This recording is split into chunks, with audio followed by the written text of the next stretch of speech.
इस वीडियो में हम लोग सीखेंगे, हम लोग जानेंगे इस वीडियो में हम लोग जानेंगे कि किस किस केस में परिमार्जन किया जाता है।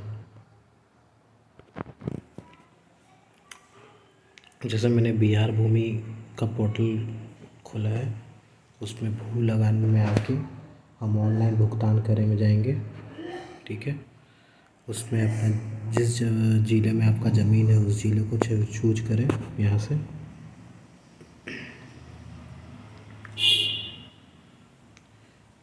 अंचल चूज करें, उस ज़िले में कौन से अंचल में आपका ज़मीन पड़ता है।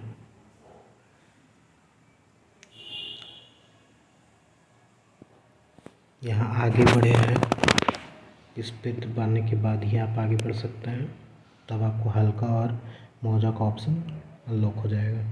तो यहाँ आगे बढ़े पे दबाने पे देखिए यहाँ हल्का और मौजा का ऑप्शन अनलॉक हो गया।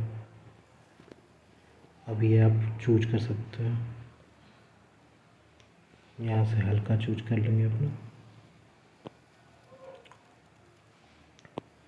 फिर मौजा का ऑप्शन अनलॉक हो गया। आप यहाँ से अपना मौजा चूज करें। यहाँ से अपना खाता नंबर डालें, अगर भाग वर्तमान मालूम है, पृष्ठ संख्या वर्तमान मालूम है। ये भाग वर्तमान और पृष्ठ संख्या वर्तमान उन्हीं के केस में होगा जिनका रसीद डिजिटलाइज हो गया है। अदरवाइज़ जिनका पुराना रसीद है उनका खाता संख्या होगा या जमाबंदी संख्या, दोनों लिखा हुआ रहता है रसीद पे। तो कोई एक चीज़ डाल दें आपको जो मालूम है, आपको आपके पास जो भी रसीद है उससे अपना खाता नंबर डाल दें।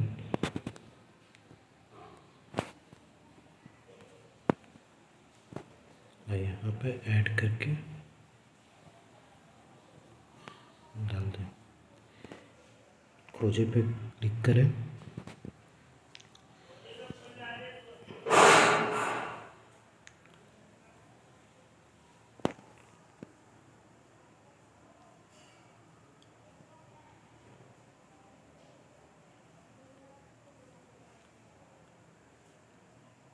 यहाँ से इस साइड में जो देखे हैं लिस्ट, हर एक खाता का देखे साइड में दे रहा है। यहाँ पे क्लिक करने के बाद आप उस रसीद के बारे में जान सकते हैं या फिर उसका भू लगान पेमेंट कर सकते हैं। यहाँ से देखें करें। अब देखते हैं कि इस रसीद में क्या गड़बड़ है और किस केस में हमको परिमार्जन करना, इस रसीद में क्या गड़बड़ी है और किसके लिए परिमार्जन करना होगा। तो देखिए ये ज़मीन का पूरा डिटेल हो गया, किसके नाम पे है, रैयती का नाम हो जाता है। यहाँ पे रैयती का नाम होता है, रैयती का नाम होता है यहाँ पे। फिर आप नीचे जाइएगा तो प्लॉट का विवरण होता है। ठीक है, फिर नीचे जाइएगा तो निर्धारित लगान दर है ये। ठीक है, ये होता है अंतिम भुगतान का विवरण एक, और अंतिम रसीद का विवरण ये दो, और ये होता है बकाया राशि का विवरण। ठीक है, अब देखिए यहाँ पे क्या दे रहा है, कुल देय राशि आपके द्वारा किए गए पिछले भुगतान का विवरण उपलब्ध नहीं है, कृपया पिछले भुगतान का विवरण अंचल कार्यालय में दें या परिमार्जन के माध्यम से अपडेट कराएं। अब क्या हुआ है कि ये जो रसीद है ये पहले कटा है, बहुत पहले, उसके बाद बीच में भी जैसे ऑफलाइन पहले रसीद कटता था वो भी नहीं कटा है। तो ये डिजिटलाइज तो हो गया है बट रसीद नहीं कट रहा है। इसी केस में ये कह रहा है कि बकाया राशि का विवरण नहीं है। ठीक है, और लास्ट पेमेंट एग्जिस्ट नहीं है। इस केस में हमको इसके लिए परिमार्जन करना होगा। ठीक है, हर एक केस के लिए अब किस किस केस में हमको परिमार्जन करना पड़ता है। अब मान लीजिए रैयती का नाम यहाँ पे गड़बड़ हो गया, तो ऑब्वियस सी बात है आप अपना नाम सही करेंगे। आपका ज़मीन का जो विवरण है वो कम या ज़्यादा हो गया, ऑब्वियस सी बात है इसको भी आप सुधार करना चाहेंगे, क्योंकि आप चाहिएगा कि आपका ज़मीन का जो डिटेल है वो क्लियर रहे, ताकि आगे जाके विवाद कुछ नहीं हो।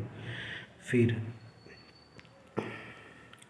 अब ये यहाँ पे दे रहा है कि बकाया राशि का विवरण नहीं है, तो इस केस में भी हमको एक अपडेट करना होगा। पहले का जो रसीद है पुराना उसको लगा के परिमार्जन हमें प्रोसेस करना होगा, तभी हम जाके यहाँ पे भू लगान दे सकते हैं।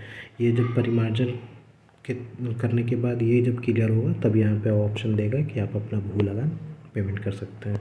फिर अपना यहाँ रेमिटेंस का नाम, मोबाइल नंबर, एड्रेस देके आई एग्री टर्म कंडीशन करके ऑनलाइन भुगतान कर सकते हैं। तो इसमें किस किस केस में रैयती के नाम के केस में प्लॉट का विवरण, रकबा के अगर कुछ गड़बड़ है तो उसमें हम करते हैं, या फिर अंतिम भुगतान का विवरण गलत है, अंतिम रसीद का विवरण नहीं है या बकाया राशि का विवरण नहीं है, उस केस में हम परिमार्जन करेंगे।